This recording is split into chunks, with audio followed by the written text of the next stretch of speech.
Hi, my name is Doug Strain, and I lead the Quantum Computing Software Group.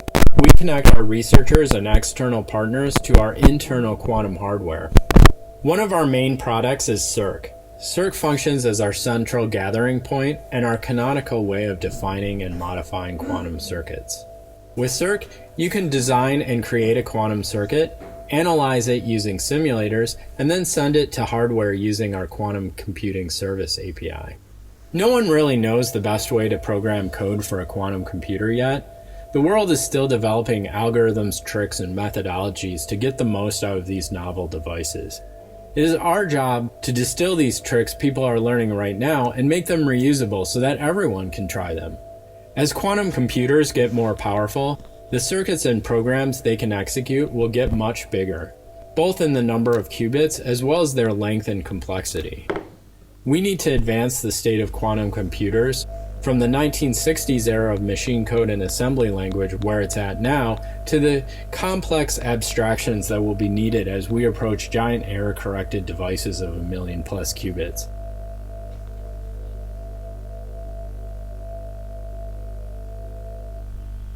Hi, my name is Eric, and it's my pleasure to welcome you to the Quantum AI campus in Santa Barbara. I lead Google's Quantum Computing Service, and I'm the site lead for Google Santa Barbara.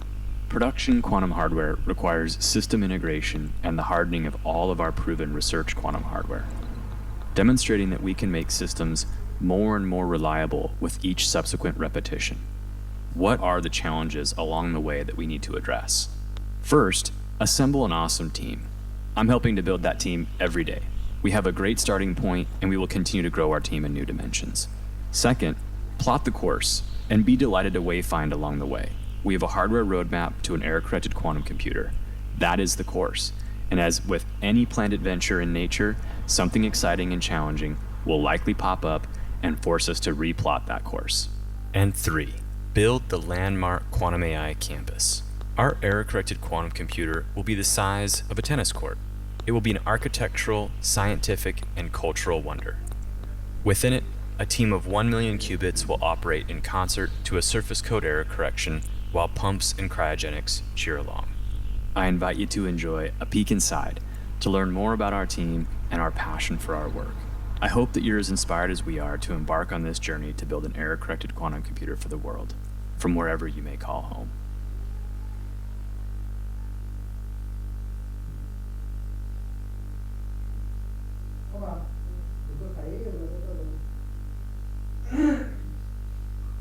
Hi, my name is Sabrina Hong. I'm an experimentalist and engineer. In particular, I work with a team of folks developing techniques and infrastructure for calibrating, characterizing, and maintaining high-fidelity operations on a quantum computer.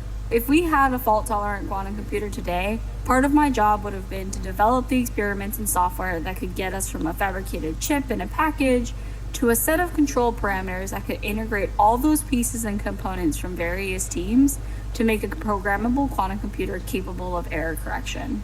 So when the fabrication team wants to test out a new type of clean, or if the design team wants to test out a new type of layout, going through device calibration and characterization gives them the feedback they need to determine whether or not to continue down that path. To run algorithms, we have to schedule and perform an intricate sequence of precise operations like microwave pulses and fast AC pulses. So part of my job is to develop and study different experiments that can reliably calibrate these operations. As we start to scale up to larger and larger processors, we need to ensure that this process can still be done quickly at the scale of thousands and even millions of qubits. This means automated lightweight testing that can probe and correct the quality of our gates in the presence of any drifts that doesn't actually interfere with the operation of the computer itself.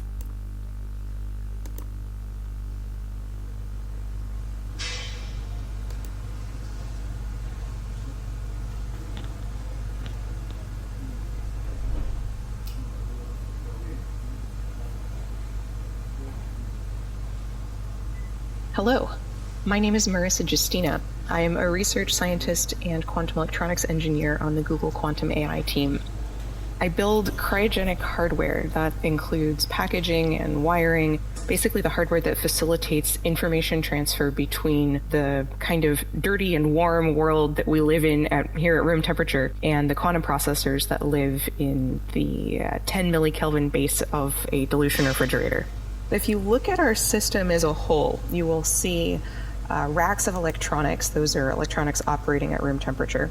And they're connected to this big cylinder, which is the dilution refrigerator, by a big spaghetti of blue cables. So if the fridge is open, you'll see that those blue cables connect into some silver spaghetti, and that goes down to some sort of dark gray. And eventually you reach a package, and inside of that package is the processor itself. I bring all of these parts together in the lab and I will build an experiment. Maybe I'll make electrical measurements at room temperature or at millikelvin temperatures. So basically my activity is to design and build and deliver this cryogenic infrastructure to transfer information from room temperature all the way down to the packaged cryostat. This is a really big challenge from a system integration perspective.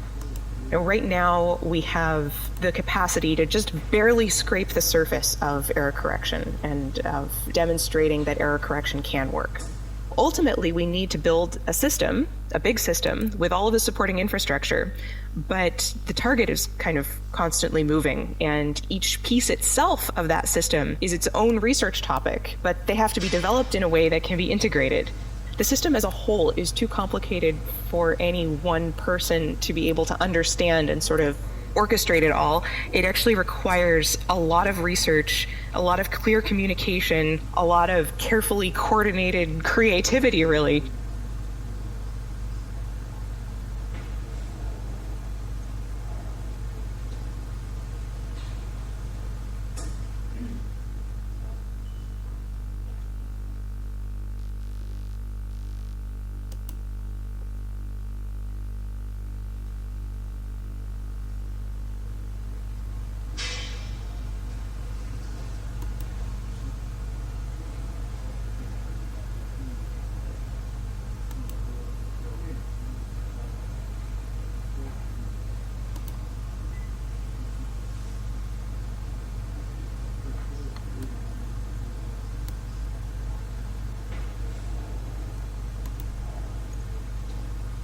Hi, my name is Andrew.